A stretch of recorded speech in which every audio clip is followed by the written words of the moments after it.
So with another week of NFL and college football in the books, especially rivalry week for college, we've gotten a bit more of an outlook on what specific teams are going to be at the top of the draft and what players are going to be going to said teams. And with the first pick in the draft, this is the Jaguars. You would think that it's just Travis Hunter that they would be thinking of getting and nobody else. But there is a possibility of them going offensive line. But they did just sign an extension with Walker Little. So that basically secures that they're good with the line that they have right now in terms of first-round pick value. And they'll worry about the offensive line possibly in the later days of the draft, day 2, day 3. Or they just stick it out with their offensive line that they have currently. But clearly, there's only one player that's going to go at the top of the draft, and that is Travis Hunter. I mean, he is top 3 as a corner, top 5 as a receiver in terms of the majority opinion. He hasn't been anything short of exceptional, and I think that he could have a very strong case to win the Heisman, and he just might actually do it. Now, the Heisman Award hasn't really led to prospects being great in the NFL from time to time.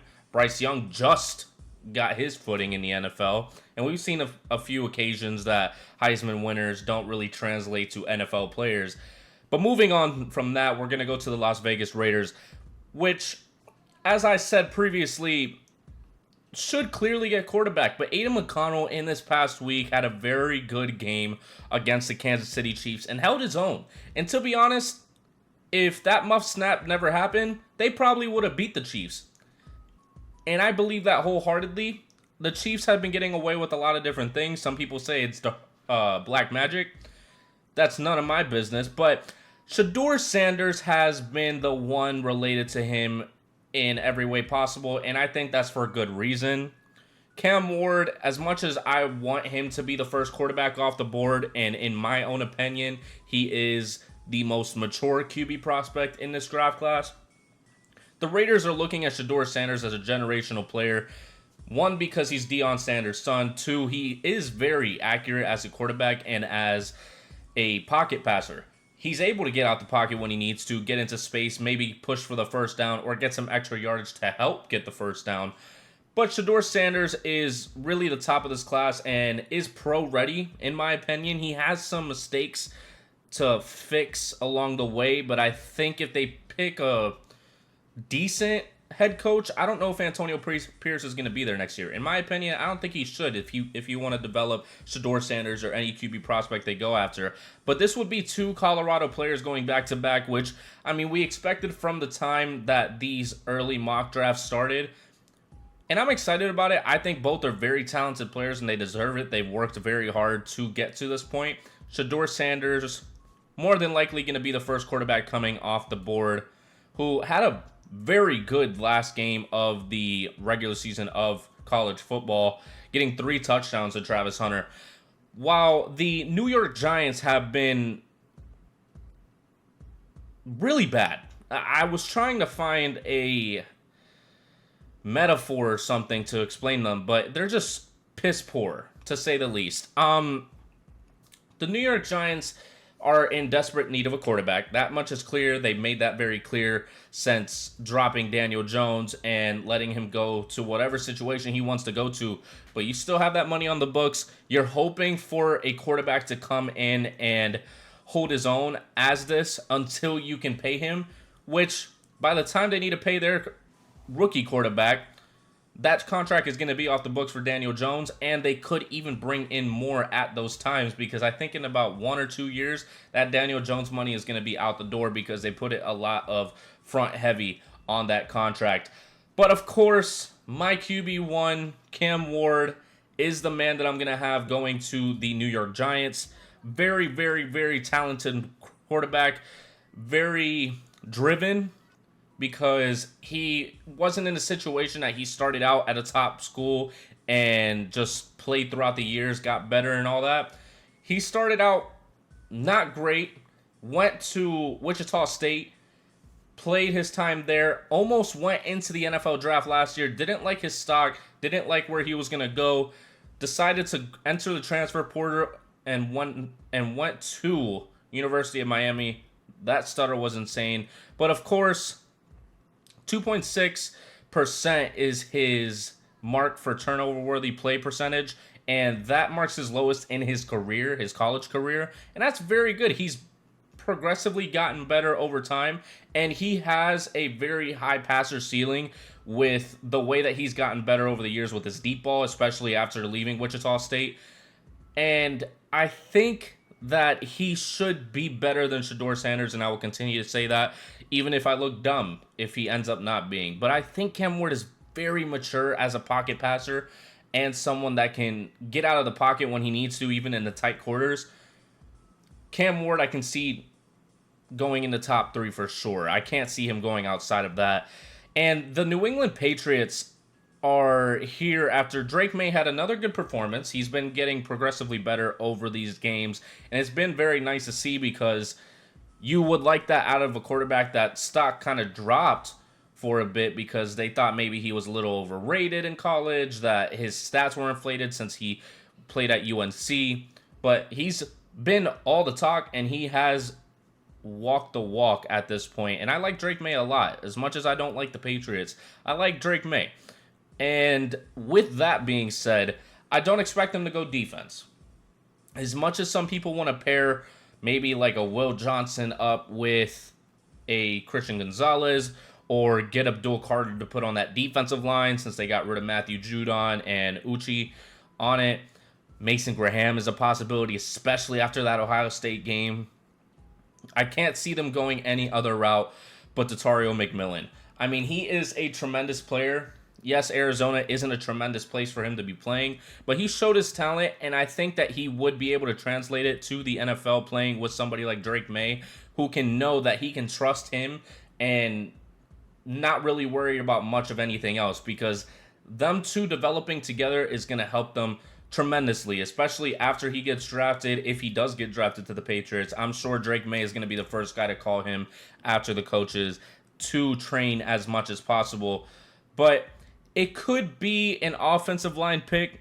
I can imagine it would be, but with over $115 million in cap, I think they would want to invest more instead of take a chance on a prospect in this draft class that really haven't been tremendous. I mean, Kelvin Banks has been really the best tackle in this draft, but it's a lot of uncertainty, and you would want to pay more than you would want to use a value of a 4th pick on somebody, while you can get a wide receiver who is going to cost you $40 million in the free agency market, like T. Higgins. A lot of people had T. Higgins connected to the Patriots last season and had Brandon Ayuk connected to them as well. But I think getting McMillan would save them that money and be able to invest that more into that offensive line.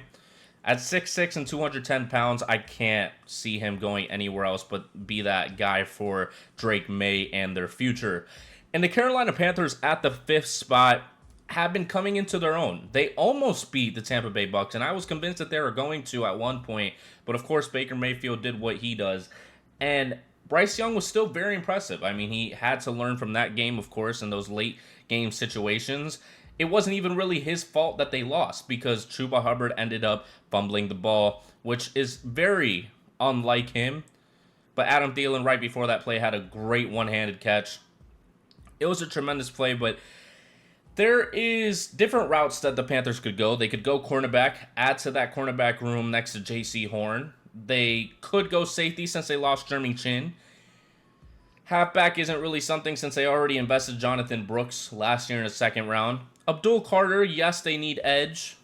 But I think in this situation they want to pair Mason Graham up with Derek Brown on that defensive line. And this is a best case scenario in terms of a long-term building situation, because the more that they get that defense to be solidified, especially the defensive line, the more lethal they're going to be. And Mason Graham had a hell of a game against the Ohio State Buckeyes and the game of the year. And of course it ended in a fight, but you kind of expect that out of a very tense environment with that type of game, and not a lot of scoring, so they weren't able to get all that tension off. It was 13-10, and Mason Graham was a big reason why Ohio State was not able to get as much as they wanted to, being the game wrecker that he is, I can't see him falling past this 5th spot. As much as I want him to be a Miami Dolphin, that game just solidified him in that top 10 order, which maybe the Dolphins do fall into that with the way that they lost against the Packers.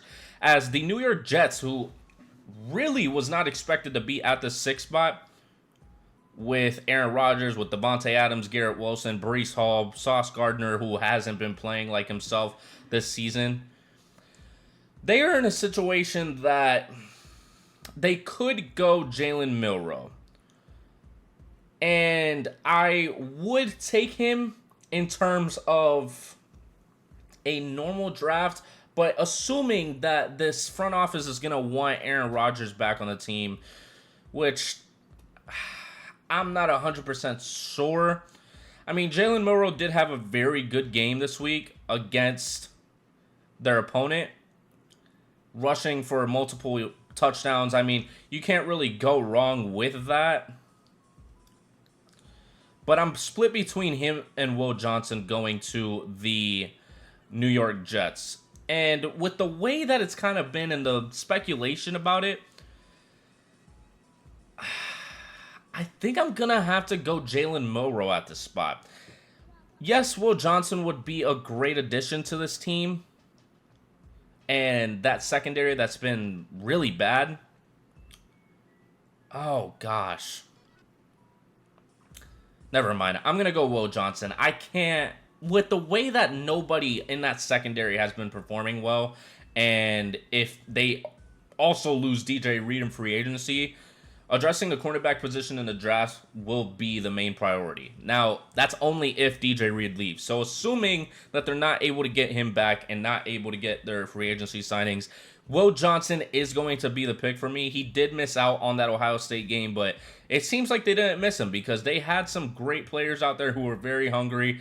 And when fully healthy, Johnson's rare combination of size and stickiness and coverage rivals any cornerback prospect in really the last decade. And I would like that combination of Will Johnson and Sauce Gardner on the New York Jets. Their quarterback situation can figure itself out if they keep Aaron Rodgers or not. Maybe they trade for somebody. Maybe they sign somebody. But moving on to the Tennessee Titans, who have had Will Levis perform much better as of late. And this would be another offensive lineman that the Tennessee Titans have taken, and I think that's like 3 straight years, maybe, that they've done that. But a player like Kelvin Banks Jr., who has been tremendous for Texas, I don't know if I can see anything else happening, especially with Will Johnson off the board. Corner isn't a position that they would be taking at this spot. I think I will go Kelvin Banks Jr. I mean, he has kept the quarterback safe at basically all the times and as much as he can. I mean, he can only protect one side of the line, but he's been much better than Will Campbell in terms of consistency, and his size is just tremendous. But adding Banks would allow Tennessee to shift J.C. Latham back to his natural position at right tackle, and then you would be able to solidify the line even more with Peter Skoronski still there, and it would definitely be an upgrade over Nicholas Petit-Frere. I can't see anything else but Kelvin Banks Jr. going to the Tennessee Titans. And the Cleveland Browns, who had a hell of a game against the Broncos, but ended up ultimately losing, could be in a similar situation because their offensive line has just been way too unhealthy, especially Jedrick Wills Jr. And I think they could look to replace Jedrick Wills, and he is hitting free agency this year. So they could definitely go that route. Just let Jedrick Wills walk. Don't pay them. They do have some aging guards in Joel Petonio and Wyatt Teller in their 30s, and they're going to be hitting free agency, but that's not going to be this year. I think they do have to focus on that left tackle position, though, and get somebody like Will Campbell now that Kelvin Banks is off the board. And that should be a sign basically to go with tackle before it starts falling too much, because those top 2 tackles are really the only ones that are worth jumping at this early into the draft. And Will Campbell, while he hasn't played to the level that I thought he would and to the potential that I thought he would, I still think he has that potential to perform that way. And it would bring the Browns needed reinforcements. And they still need to figure out the QB situation, which I don't think is going to be this year. It might be next year, depending on how everything goes. Or it might be the year that Archie Manning comes out. I don't know if he's going to be eligible next year. Off the top of my head, I am unsure. But Campbell does offer one of the highest ceilings amongst all these blockers. Like I've already said, his potential is through the roof.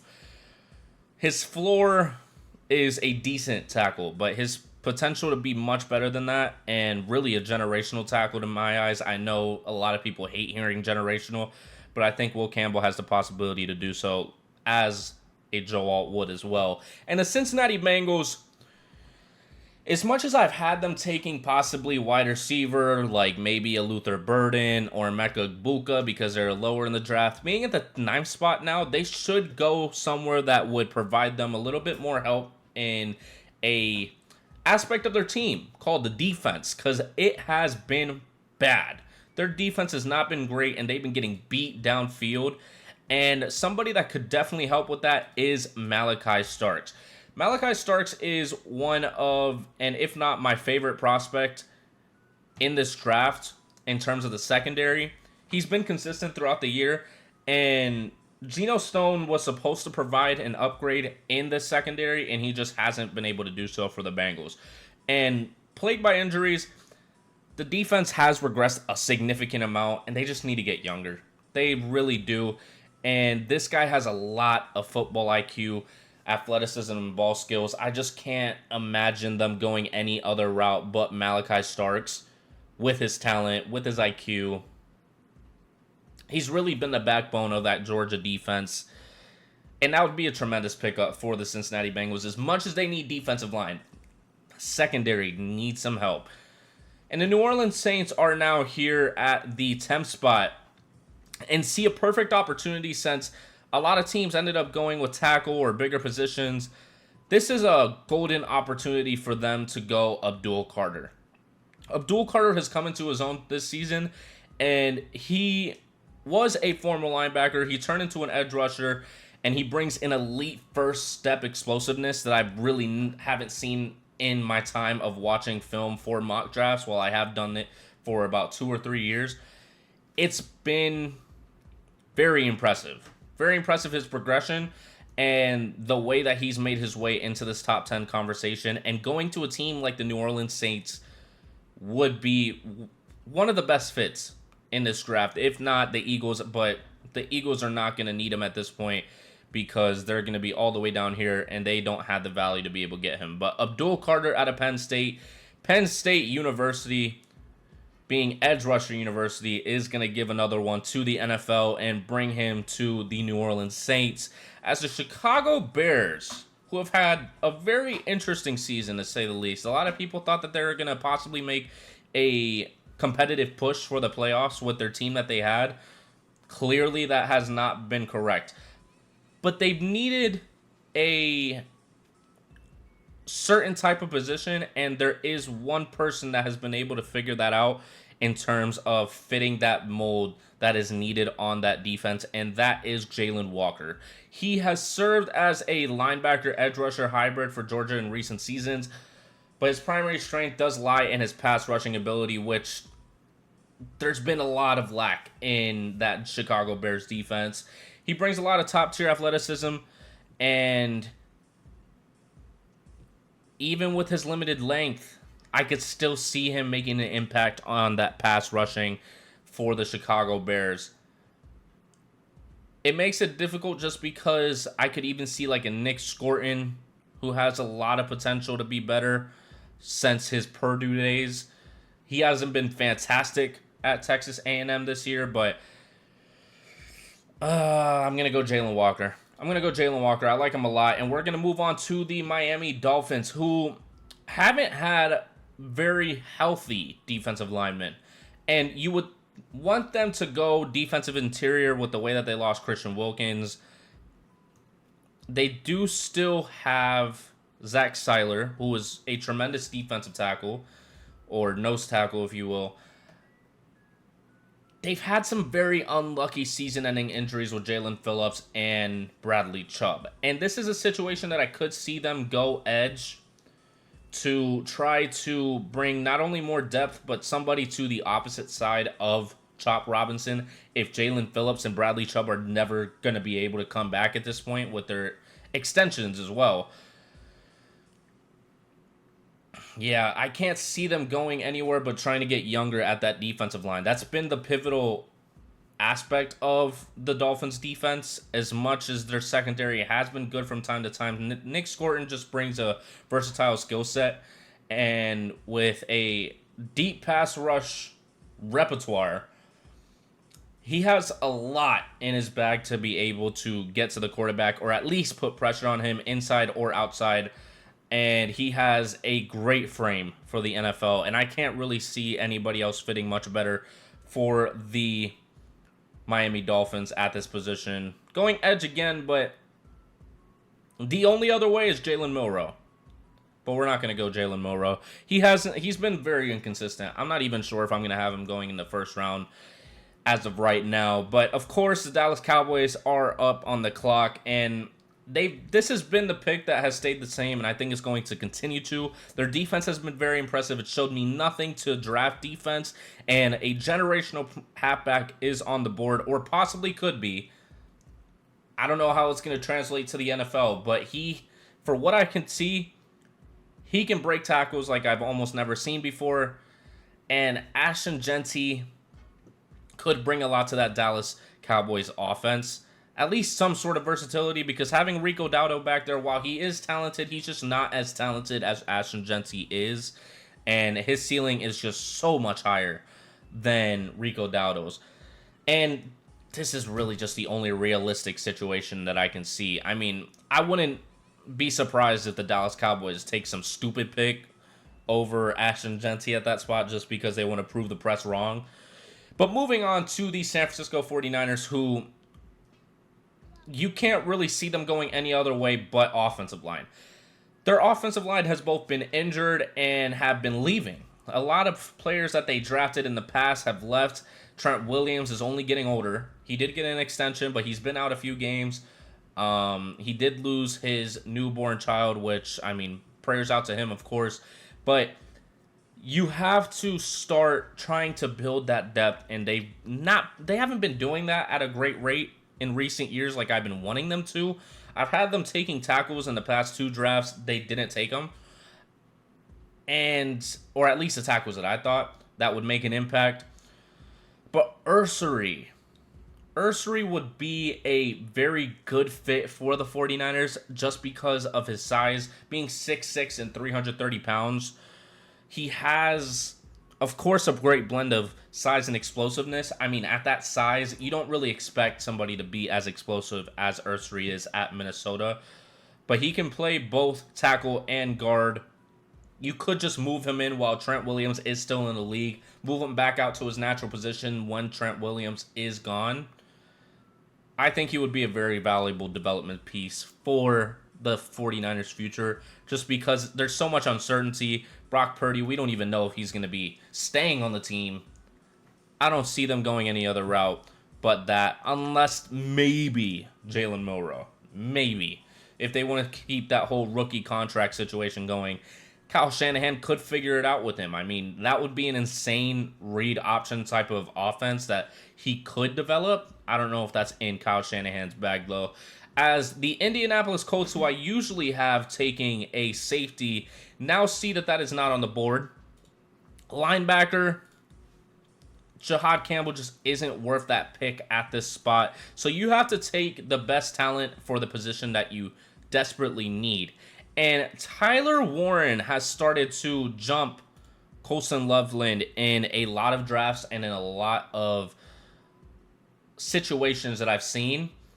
Colston Loveland was out for the game against Ohio State, which probably could have been a pivotal piece for him to just completely leap over everybody else, for him to be the tier 1 and everybody else just to be tiers below him. But Tyler Warren and Colston Loveland are basically still at the same space right now. And with Tyler Warren's ability to be able to be both a blocker and a strong receiver, he would bring a lot more to this Anthony Richardson-led offense than I think Colston Loveland could. So Tyler Warren could be the surprise pick at the 15th spot. A lot of people would probably think, oh, Colston Loveland's the best tight end in this draft. He was basically Michigan's only receiver.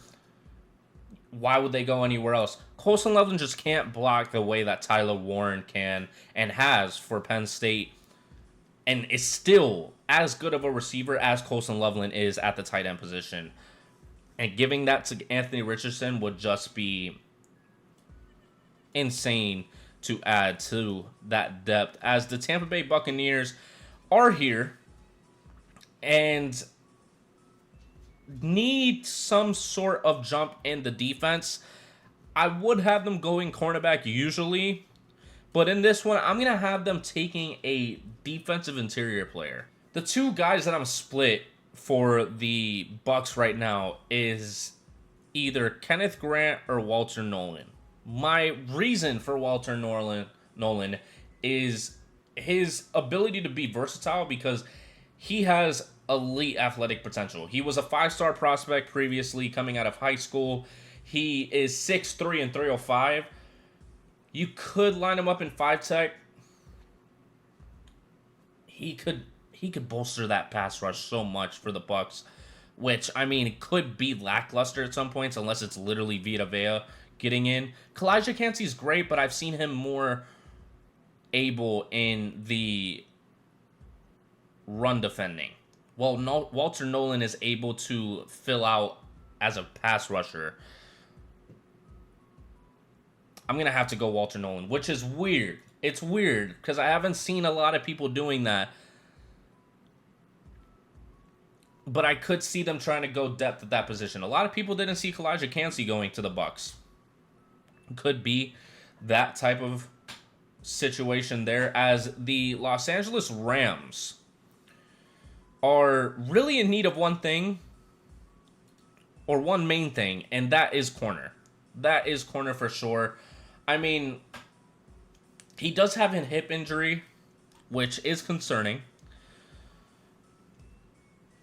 It might cause him to slide out of the first round once the draft process comes in and we start learning more about players. But I think if he's healthy, Benjamin Morrison has a strong chance to be going to the Rams. I still think he's one of the better corners in this draft, although he did have the hip injury that took him out. He would add a lot to that secondary for the LA Rams that has been lackluster at points. I like Benjamin Morrison a lot going to that Sean McVay-led team. I think he can develop a significant amount, but it really just depends on how his medicals come out when the draft process comes, which I'm sure we're going to learn a lot more as this year goes on, as the months go on to April. And the Arizona Cardinals, I am slightly unsure about, but I think I want to go a specific route of edge. And somebody who really stood out in this past week of college football is Jack Sawyer. He was just making an impact. And that pick that he had, he just baited the hell out of that QB, the walk-on QB. Still performed very well, but Jack Sawyer did get the best of him in that moment. Unfortunately, Ohio State was not able to convert much off of it. But Jack Sawyer did everything that he really could to win against Michigan. Of course, they lost. But I would say I was wrong about him not really having a lot in his bag, per se. I think he's very talented. I think he can develop a little more as the guy in Arizona. I'm just split because the Cardinals drafted Darius Robinson last year, but I think Robinson's a bit more of an interior presence, while Sawyer would complement it a little more being on the edge. I'm going to go Jack Sawyer going to this Arizona Cardinals team. As now the Atlanta Falcons are on the board, seeing that an edge came off the board, they might panic or they might just be sticking to this pick, because this is the perfect scenario for one person that I've been wanting to go here, and that is James Pierce Jr. Like I've said previously, James Pierce Jr. has not been the exact player that we wanted him to be, but he has progressively got better throughout the college season, and he still could have the talent to be a top 5, top 10 pick, but he would just be going at this level of the draft just because he didn't perform to the level that a lot of scouts expected him to. But James Pierce Jr. going to a situation like the Atlanta Falcons that they are in desperate need of a elite burst off the edge, I can't see any better situation for James Pierce Jr. or the Atlanta Falcons because they haven't really had an edge rusher in a very long time, and that's why they went for Matthew Judon in a trade, which he's been fine. You just need to get younger at that position. And after James Pierce going off the board, the Seahawks, who have dealt with some offensive line issues with Connor Williams retiring, Charles Cross not really being the prospect that they expected him to be, drafting him very high in the draft a few years back. I think they could go the opposite side of the offensive line. And it would be who plays on the opposite side of Emory Jones or Kelvin Banks. Sorry. I don't know why I said Emory. Kelvin Banks, and that would be Cameron Williams, who has made his case to be better than Emory. I think he would be great. I think he would be great for the Seahawks. He has had his fair share of penalties this season as a first-year starter, though, so could be risky, but the potential is really undeniable with the way that he's come into his own. He has limited experience, but has a very high athletic ceiling, good arm strength, and has the size that you need. Yeah, there's no other way that I can see for the Seahawks instead of bolstering that offensive line even more, making it younger, making it more talented. Cameron Williams would be a steal at that spot, to be honest. While the Washington Commanders are looking for different positions. Tackle's a possibility, but I could also see them going the route of best player on the board. And bringing a player like Luther Burden to a Jaden Daniels, I don't know why I was about to make Jaden Daniels into one name, but Luther Burden going to this Jaden Daniels-led offense, I think he can perform a lot better than we've seen at Missouri. I think it's been a lot of the QB situation.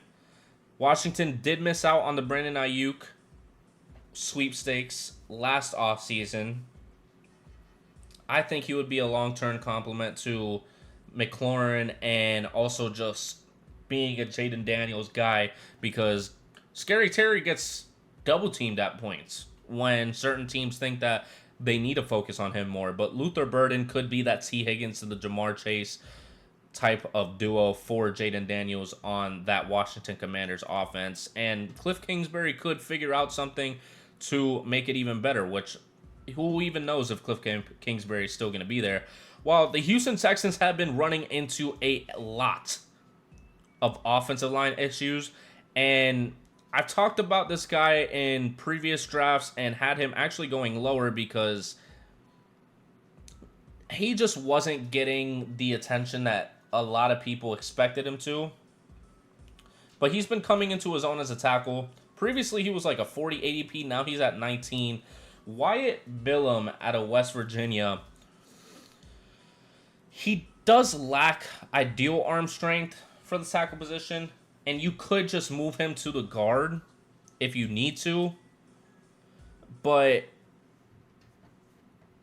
that's what I would expect, to be honest. Out of the Houston Texans, I would expect them to move him into guard, maybe like a Peter Skoronski situation that the Titans drafted him. He was a tackle. Arm strength wasn't great, so they moved him in. He's been fine. I think Wyatt Millum can serve a similar situation for the Houston Texans and making them even younger on that offensive line. Having a young, talented offensive line is only going to help your young quarterback even more throughout the years of trying to push for a Super Bowl. And the Broncos, who came out with a tight win against the Cleveland Browns, could definitely be looking a lot at offense. Maybe not tackle, maybe not offensive line. They have Mike McGlinchey. They have a solid offensive line. I don't think it's dire to get somebody. And while Luther Burden just came off the clock, which I could definitely expect him going to Denver if need be, a player like Colson Loveland for Bo Nix would be pretty lethal. For Bo Nix to have a reliable receiver that is big, that you can just throw it up to, that he can go get it. Yes, he has Courtland Sutton right now, but he's a wide receiver. You're going to have corners on him, and the size compares. But Colson Loveland is so big that one corner is not going to stop him from getting the ball. And I think that pairing would be very good for the Denver Broncos. At 6'5" and 245, yeah, he could be an outside receiver. He could be in a slot. Colson Loveland would bring a lot to this Denver Broncos offense. I mean, it's kudos to the Michigan Wolverines, because if they didn't use him as much as they did this year, we wouldn't have probably seen his versatility. While the Baltimore Ravens are here, who have been dealing with a lot of different issues on the defensive side of the ball. They have to think about this long and hard, because they could definitely go corner, like I had said previously. I do still love Darian Porter going to the Ravens, but I'm trying to go a route of possibly not corner, since they did just get him. It's a bit unrealistic for them to go corner again. I mean, it's still possible, but I think I might go edge. And I would want to go and think about their outlook on Odafe Owe and Ajobo, who are hitting free agency in 2026. I'm just thinking a little hard about what edge prospect that they could possibly go after, but I think going with a explosive run defender has the possibility to get better in the pass rush, has the potential. Shamar Stewart could bring a lot to the Ravens defensive line. I'm going to keep switching from corner to edge for the Ravens, but I like Shamar Stewart for right now for the Ravens.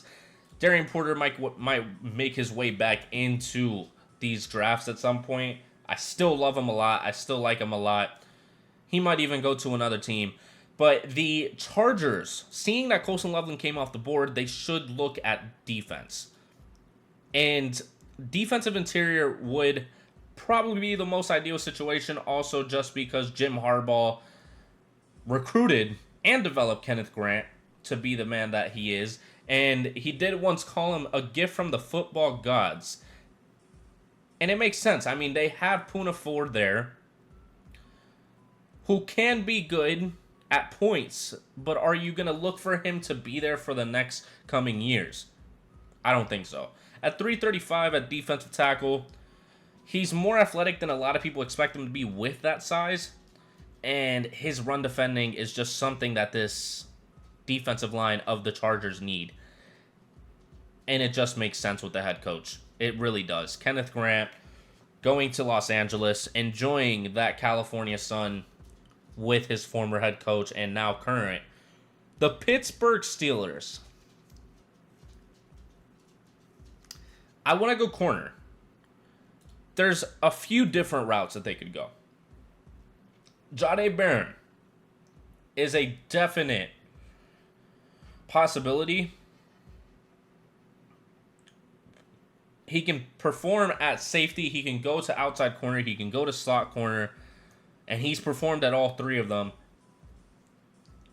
He does primarily play on the outside. I'm very hesitant to go with him over Darian Porter. It would be difficult to announce for the Steelers with two Porters on the team. But talking about Porters, Joey Porter Jr. has not had the season that a lot of people wanted him to like take the next step. He had a great rookie season, but he hasn't been tremendous. I think Barron could be that either nickel corner or just a reliable guy that you can have that can play at different spots on the field. Again, primarily performs on the outside corner position. Jahdae Barron from Texas. I'm going to go with him going to Pittsburgh. As much as I want Darian Porter to go in the first. We're going to see a lot of corners come off the board now. And we're looking at the Green Bay Packers and the Minnesota Vikings. We're going to have to see what happens with Siobhan Revel's ACL tear and what comes out about it. And it relies very heavily on it to see if he drops a lot or he stays really where he's at or could even jump. Almost like a Quinyon Mitchell situation. That Quinyon Mitchell ended up going to the Eagles. He's been great. I think that he would be able to fit into this Packers defense to not just be their top corner. He can develop. He has the speed and ball skills. He has the starting caliber size. He would definitely require a lot of development coming to the next level. Again, just need to wait on that ACL tear info. I'm going to go a different route here and go Siobhan Revel going to the Packers instead of the Vikings. I've had him going to the Vikings a significant amount. But I'm going to have a different corner going to the Minnesota Vikings. And at 6'1 and 190, he has been very impressive in forcing 13 incompletions this season alone. He could bolster this secondary even more, and that's Trey Amos out of Ole Miss, who, again, somebody that I'm considering swapping with Darian Porter just because of size. Trey Amos just might have a little bit more, just a little bit more to on his resume over Darian Porter.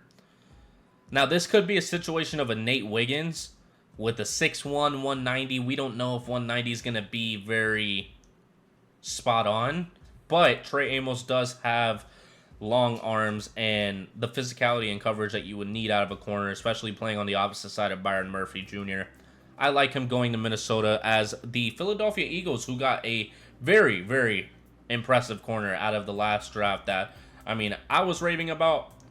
Bengal was also raving about when I saw his mock drafts later on. I don't like to mix mock draft opinions while I do this, but the Philadelphia Eagles at this position shouldn't be looking at corner, but they do need to look at that defensive line. And getting a replacement for Brandon Graham, who is definitely set to retire, especially after the season-ending injury that he just got. Josh Sweat, who's going to hit free agency, which I don't expect him to come back with a lot of money on the free agency. They will need reinforcements at the edge position. And Nolan Smith is seeing increasing snaps. You could go another Georgia guy. He hasn't fully unlocked his potential as a pass rusher, but as I've said in the past, his run defending is great and very reliable. Very reliable, especially at a pick this late in the drafts. I think he could fit perfectly in this Philadelphia Bulldogs defense at this point. And Michael Williams joins the rest of his former teammates in Philly as the Buffalo Bills, who have been very, very good lately, are prepped for a Super Bowl run, which we might see. I'm not going to speak too soon. There's a lot of players, but Matt Milano is back.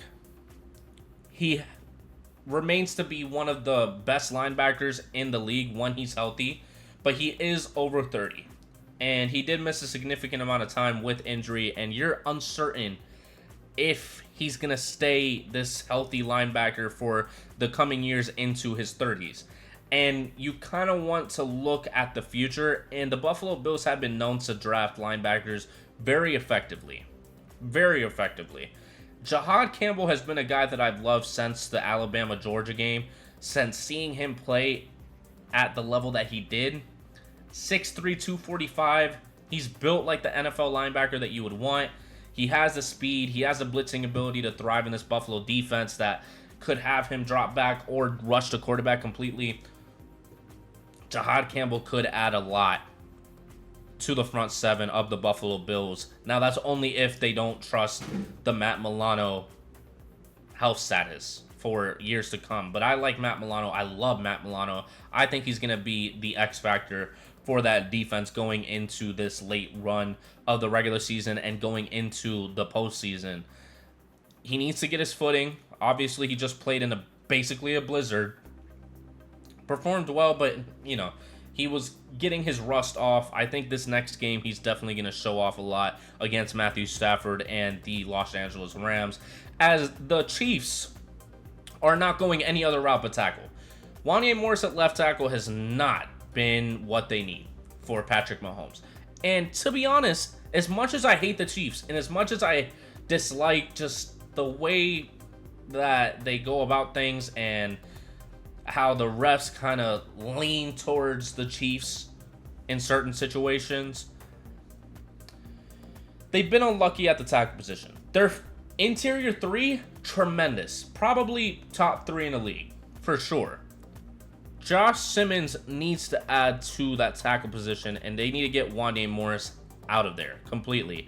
Pass blocking is exactly what they need, and before Josh Simmons got injured, he only, again, I said it before, he only allowed 2 pressures, and there wasn't even a QB hit or a sack at any point for that. Bringing him would just help Patrick Mahomes even more, which I would hate. I mean, they can go any other route, and I would be happy. But I can't allow the Chiefs to go any other route. Yes, edge is a possible situation because their edge drafting in the recent years have not been great. But I'm definitely going to have to go Josh Simmons, adding to that offensive line. Gosh, I really don't want them to get a tackle. But the Detroit Lions, who we've had taking edge for a good minute, we might have to go with a different prospect than what we've previously talked about before. Gray Zabel out of North Dakota State. Kevin Zeitler and Graham Glasnow are nearing their kind of descent on their careers, twilight, if you will. And Frank Ragnow's toughness has kept him on the field, but he's dealt with some injuries over the past 5 years. Zabel embodies the grit and resilience that Detroit values. He's a 3-time state champion in high school, standout at this powerhouse of North Dakota State, or FCS powerhouse to say. He could likely move inside, similar to Graham Barton of last year, and be just as effective as he is at tackle, but I don't know if his size would help him in the NFL playing tackle. He does have the grip strength that you need in the NFL, the football IQ, the mobility, the toughness.